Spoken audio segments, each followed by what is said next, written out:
the Golden State down, jump ball, but the ball goes out of bounds off Steph Curry.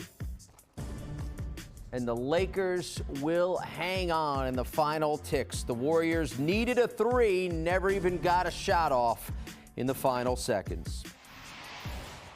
So the Lakers 104-101 winners go up in the series on the defending champs 3-1. Let's bring in HQ NBA analyst Avery Johnson. And Avery, if I told you that Lonnie Walker would be the Lakers hero on this night, what would your response have been?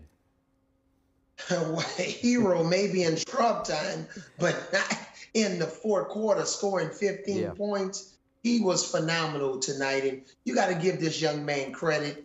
Here's a guy that got drafted by the San Antonio Spurs, obviously decided to sign with the Lakers. He's been in and out of the rotation. You know, Austin Reeves has kind of been the flavor, not of the month, but of the year, the way he's played this year. Westbrook came in, took his minutes, but this kid has remained ready to play. And LeBron James said it in his post-game comments, he's been professional.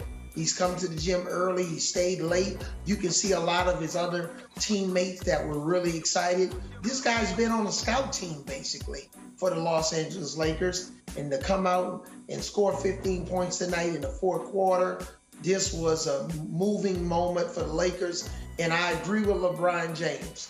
If Lonnie Walker IV doesn't have the fourth quarter, then they don't win this game.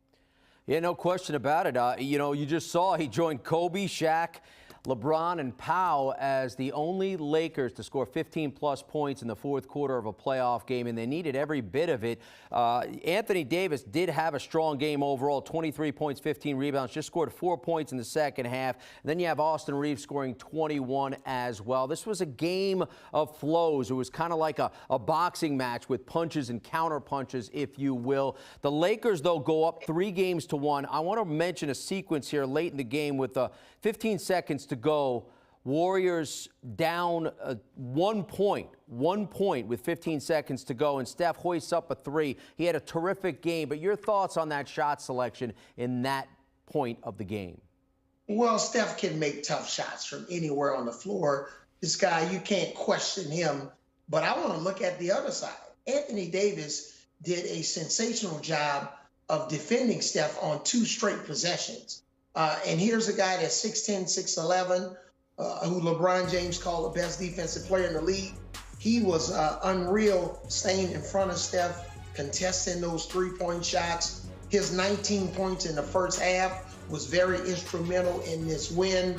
But defensively, Anthony Davis put Steph Curry on lockdown on those last couple of possessions. Lonnie Walker secures a key offensive rebounds, which led to a jump ball with Anthony Davis in the right corner there, and then Steph Curry threw the ball out of bounds. But Anthony Davis, Lonnie Walker IV, those guys were the difference both on the offensive end and the defensive end for the Los Angeles Lakers. Yeah, good point with regards to getting the defensive stops late for the Lakers. Now, Avery, this Warriors team coming into this game when trailing in any playoff series over the last decade, 18-5 in those series, but the Lakers are now up 3-1 when LeBron James, a team that he's on, is up 2 games in a series in any point in the series. His teams have won all 32 of those series.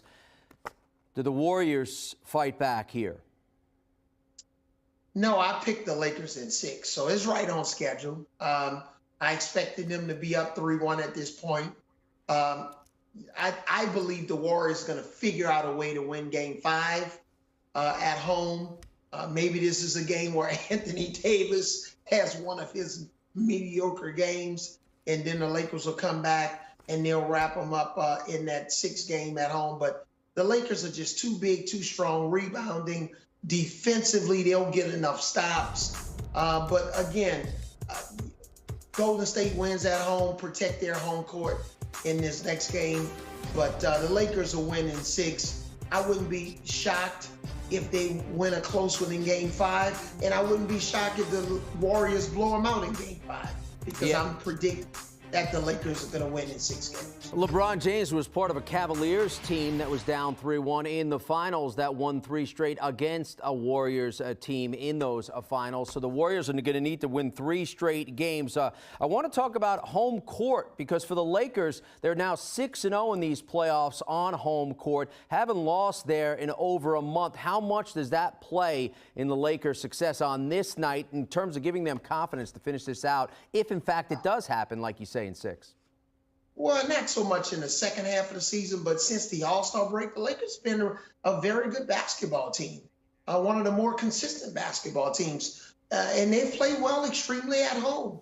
So they've done a good job protecting their home court, just like in the Memphis series, steal 1 game on the road and then take back the home court advantage. So they're right on par. You look at Golden State tonight, they tried to make another adjustment, inserting Gary Payton II in the lineup. He actually played extremely well. They tried it with JaMychal Green.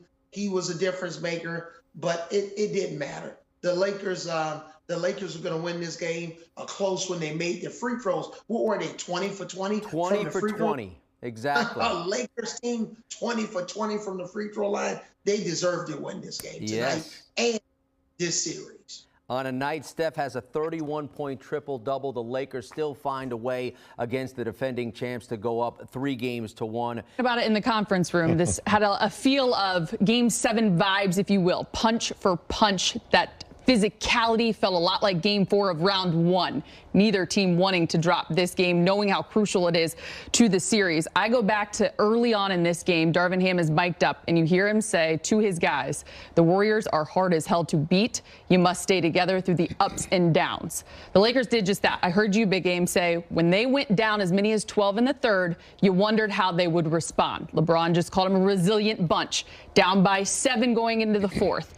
You weather the first 30-point performance from Steph Curry in this series, by the way, triple-double, 30, 10, and 14, behind that of 5 double-figures scorers for the Lakers, led by LeBron James. But I don't think any is bigger than that of Lonnie Walker, and it's probably where we should start as the Lakers take a 3-1 commanding lead in this series, 15 all in the fourth for Lonnie Walker, the fourth. Man, for those of us who are getting to witness a game like tonight, where you have arguably, maybe not statistically, but one of the best players in the world, Steph Curry, what he was able to do, and then to see just how much the Lakers have grown as a team. It's a beautiful thing to have a team where, you know, like, this is your team and you got a nice fist. They're all together. And Lonnie just keeping his phone on the hook. You know, a lot of guys go away. This guy was starting before the trade. He was getting 20 to 25 points a game. Lights out. So for him to take a backseat to everything that happened and still have a very good attitude about the game, and then on top of that, obviously, he's been working on his game to be able to come in and have that type of confidence and save the Lakers in this game. He definitely gets the game ball, in my opinion. When they needed it in the fourth, all of his points came when they needed it. I want to add this point for you, Fish. Coming into tonight, 16 of Lonnie's 21 points he scored in this series have all come in the fourth, adding to the 15, obviously, he had tonight. Yeah, I mean, the playoff series are so interesting, right? Like the garbage time or blowout minutes that took place in Game 2 in San Francisco. And it's not that Darvin Ham and the coaching staff didn't think Lonnie Walker could play, but there definitely was something that they felt or saw in those minutes at the end of Game 2 that transitioned into more opportunity in Game 3 that led to more trust and opportunity tonight in Game 4. And this is why so many teams in every sport and in every level are looking for high character players. Because you can only do what Lonnie's doing when you are a high character individual. You don't get disappointed in a way that starts to negative energy around the team, poor body language on the bench.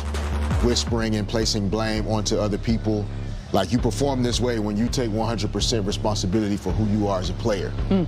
It didn't matter whether he had played or not in previous games. Didn't matter if he had gotten a lot of shots in the 3 games before. You are a professional. That means you prepare yourself to play no matter what. And he deserves a lot of credit. And that video, his teammates surrounding him in that way, that means they see the character in him and the work that he's put in. LeBron telling the post-game reporter, Chris Haynes, how to do his job. And rightfully so. That's the one moment where he said, "We're going to Lonnie." Chris was ready, of course.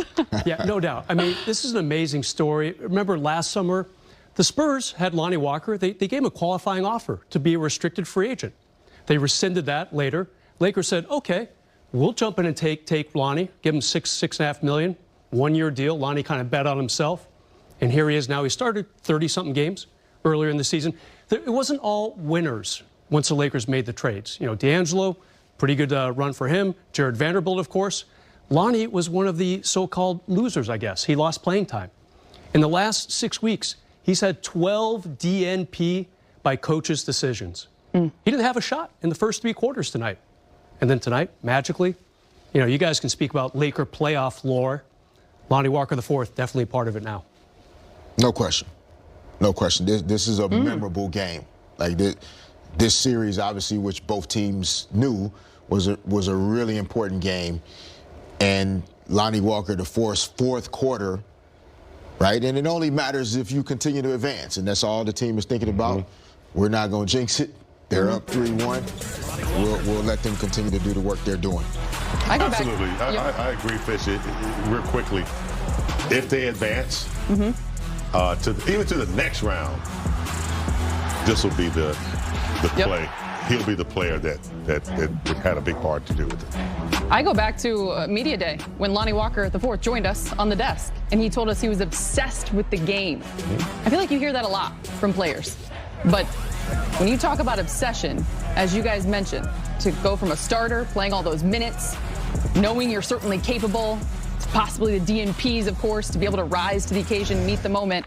I think, too, from a team standpoint, it's something that Darvin has preached a lot about, just how much he's appreciated that about this squad, especially coming together so late in the season, if you will.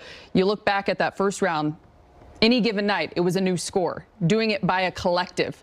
I think we continue to see it here in this series. And as I mentioned, there was 5 Lakers in double digits. LeBron had 27, AD 23 and 15. Austin Reeves, adding 21. You got Dennis Schroeder, 10, and Lonnie Walker again, the 15. I just think being able in moments like this, we weren't really sure what we were going to get from the Lakers in the postseason. We hadn't seen it yet. We hadn't seen a whole lot of it. But I think as they continue to figure it out together as a collective, obviously, you're in the position that you are.